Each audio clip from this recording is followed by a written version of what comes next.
Na Bíblia, há um relato que desejo compartilhar.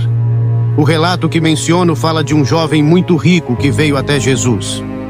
Jesus estava saindo ensinando e pregando com os seus 12 discípulos. E o homem se aproximou correndo, ajoelhou-se e perguntou: "O que devo fazer para alcançar a vida eterna?"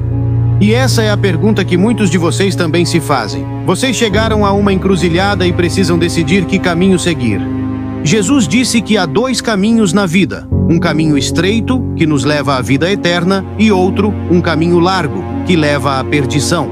E ele disse que a grande maioria escolhe o caminho largo, e no fim, são julgados e acabam no inferno. Talvez seja por isso que vocês vieram aqui. Vieram porque no fundo do ser de cada um de vocês há um vazio que nem vocês mesmos compreendem. Vocês não têm certeza do propósito de suas vidas. Tudo isso ainda está no futuro.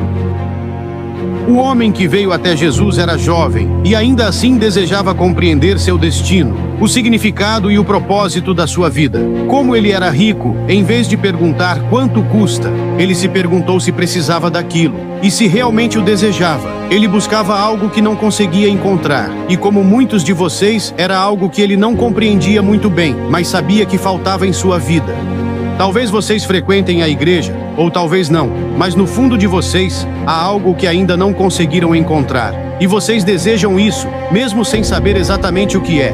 Esse jovem estava buscando a vida eterna, e vocês também estão buscando algo. Talvez tenham um carro, vão bem na escola, talvez estejam se saindo bem na universidade, tenham namorado ou namorada. Mas no fundo da alma, vocês se perguntam: será que não há mais alguma coisa? Algo que ainda não encontraram? Esse jovem buscava seu propósito. Qual é o propósito da minha vida? Qual é o teu propósito? Muitos dos que nos ouvem agora se sentem sozinhos, ou talvez desamparados, ou ansiosos. Não sabem o que está causando isso e não sabem como mudar. Mas vocês vieram ao lugar certo. Vieram a um lugar onde aprenderão sobre Jesus.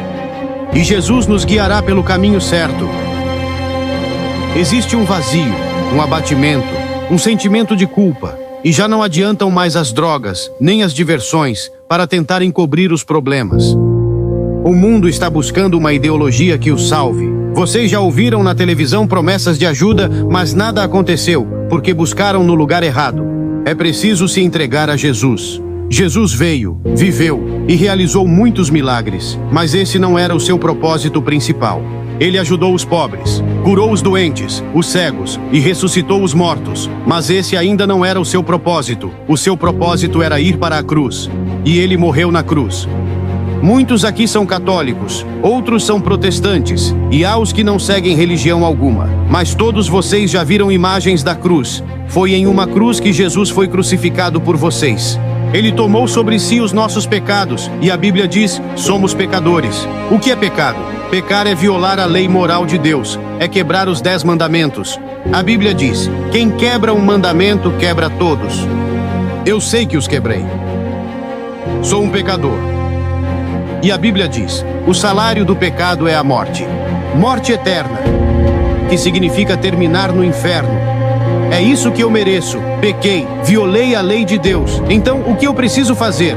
A Bíblia diz que eu preciso me arrepender. O primeiro sermão de Jesus fala sobre arrependimento. O que isso significa? Significa dar meia volta, transformar-se, mudar a direção para onde estamos indo.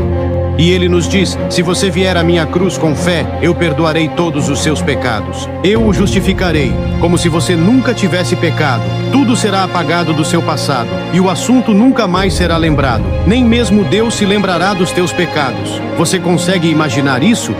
É o que a Bíblia nos diz. Deus não se lembrará das tuas falhas nem dos teus pecados. Aquele jovem falou com a pessoa certa.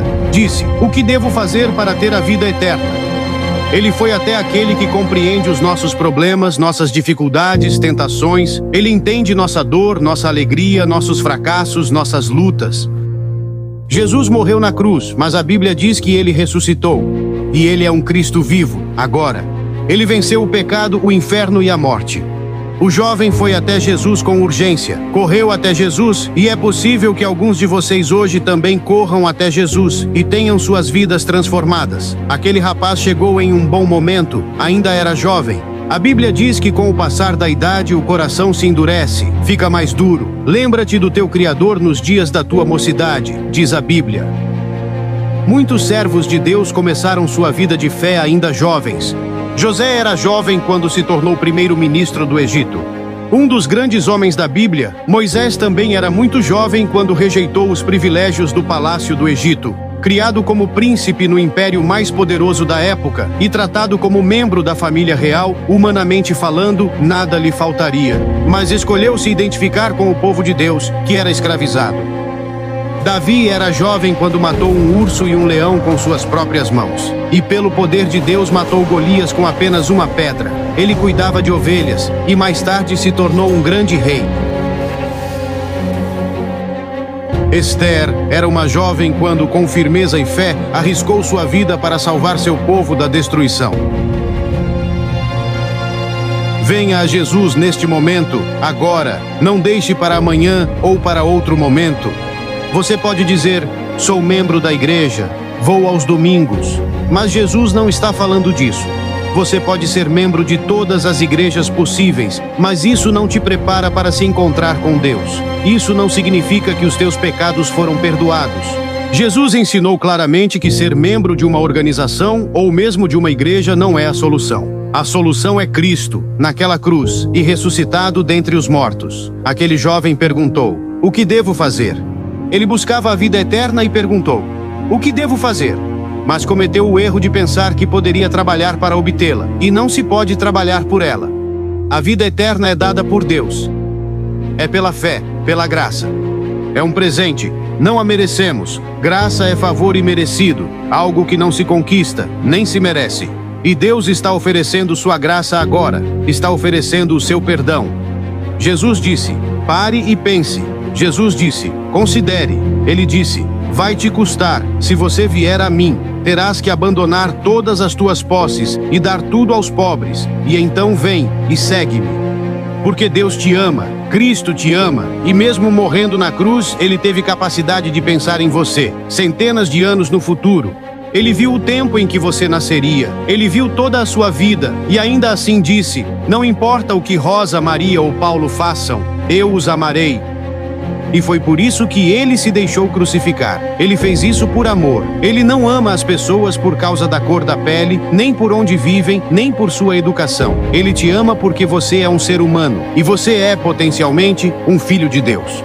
Diante de Deus, todos somos iguais. Deus não se importa com a cor da nossa pele. Quando viemos à cruz, somos todos iguais. Ele não olha para você e diz, você é africano, você é oriental, você é branco, você é europeu. Neste momento, Jesus olha para você e diz, eu te amo. Você já abriu verdadeiramente o seu coração a Cristo, 100%, ou tem guardado alguma parte? Você não sabe o que fazer? Se sente em uma encruzilhada? Em um livro sobre a geração X, o autor fala sobre a paralisia por excesso de opções. Essa tendência de não tomar nenhuma decisão quando temos opções demais. Há tantas opções que acabamos não escolhendo nada. Mas neste momento você terá que escolher. Aqui, agora. Se você sair daqui sem Cristo, talvez nunca mais tenha outra oportunidade como esta. A Bíblia diz, eis agora o tempo aceitável, eis agora o dia da salvação. E então você pode perguntar, o que devo fazer?